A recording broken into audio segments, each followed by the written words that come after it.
குமார கம்பண்ணா அவரை பற்றி தான் இங்கே கொடுத்துருக்காங்க. இந்த குமார கம்பண்ணா யார்? முதலாம் புக்கர் அவருடைய மகன்தான். இந்த ஹரிஹரர் புக்கர்னு 2 பேர் படிச்சிருப்பீங்க. விஜயநகர பேரரசை தோற்றுவித்த சகோதரர்கள் அப்படின்னு நமக்கு தெரியும். அவங்க 1336 விஜயநகர பேரரசை தொடங்கினாங்கன்னு தெரியும். அதில் வர புக்கருடைய பையன்தான் இந்த குமார கம்பண்ணா. இதில் ஒரு விஷயம் நல்லா தெரிஞ்சுக்கோங்க. என்னன்னா 1336 விஜயநகர பேரரசு தோற்றுவிக்கப்பட்டது. அப்போ டெல்லியில் யார் இருந்தா அப்படின்னு கேட்டால் முகமது பின் துக்ளக்.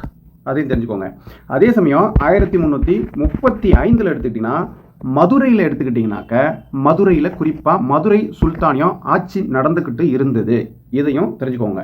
ஏன்னா மதுரை சுல்தானிய ஆட்சியை ஜலாலுதீன் ஹாசன் கான் அப்படிங்கிறவர் தான் அந்த முகமது பின் துக்ளக்கு கீழே தான் முகமது பின் துக்ளக்கு அதிகாரத்தை தூக்கி போட்டுட்டு தான் இந்த இடத்துல மதுரை சுல்தானியத்தை உருவாக்குறாரு. அப்போ டெல்லி சுல்தானியத்துக்கு ஆப்போசிட்டாக மதுரை சுல்தானியம் எங்கே உருவாகுதுன்னு நமக்கு தெரிஞ்சுக்கிட்டோம். சரிங்களா? இப்படிப்பட்ட மதுரை சுல்தானியத்திற்கு முற்றுப்புள்ளி வச்சது யாருன்னு தான் இந்த இடத்துல கேள்வி கேட்குறாங்க. அவர் தான் இந்த குமார கம்பண்ணா. அப்போ புக்கருடைய பையன் குமார கம்பண்ணா மதுரை சுல்தானியத்திற்கு முற்றுப்புள்ளி வைத்ததோடு அங்கே நாயக்கர் அரசை நிறுவுவதிலும் குமார கம்பண்ணா வெற்றி பெற்று விட்டார். இந்த கதையைத்தான் இந்த இடத்துல கங்காதேவி மதுரா விஜயம் என்னும் நூலாக எழுதுறாங்க. இந்த கங்காதேவி வேற யாரும் இல்லை, குமார கம்பண்ணாவுடைய மனைவி தான் இந்த கங்காதேவிங்கிறவங்க.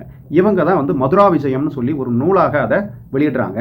இப்போ மதுரை சுல்தானியத்தை பற்றி நீங்கள் தெரிஞ்சுக்கணும் அப்படின்னாக்க கங்காதேவியுடைய மதுரா விஜயத்தை நீங்கள் தெரிஞ்சுக்கிட்டா போதும். அதுலையும் தெரிஞ்சுக்கலாம் மதுரை சுல்தானியம் எப்படி வீழ்ச்சி அடைஞ்சுது அப்படிங்கிறத பற்றிலாம் தெரிஞ்சுக்கலாம்.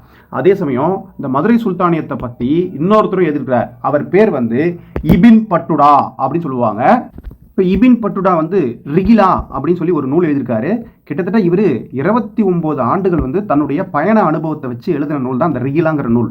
இப்போ இபின் பட்டுடாவுடைய ரிகிலா நூலும் சரி, கங்காதேவியுடைய மதுரா விஜயமும் சரி, ரெண்டுமே மதுரை சுல்தானியத்தை பற்றி நமக்கு சொல்லுது. இந்த ரிகிலா இபின் பட்டுடா இருக்கிறார் பார்த்தீங்களா, இவர் முகமது பின் துக்ளக் இருக்கார்ல, அவருடைய ஆட்சி காலத்தில் நீதிபதியாக இருந்தவர் தான் இபின் பட்டுடா. இப்படிப்பட்ட ஒரு சிறப்பு இபின் பட்டுடாவுக்கு இருக்கு.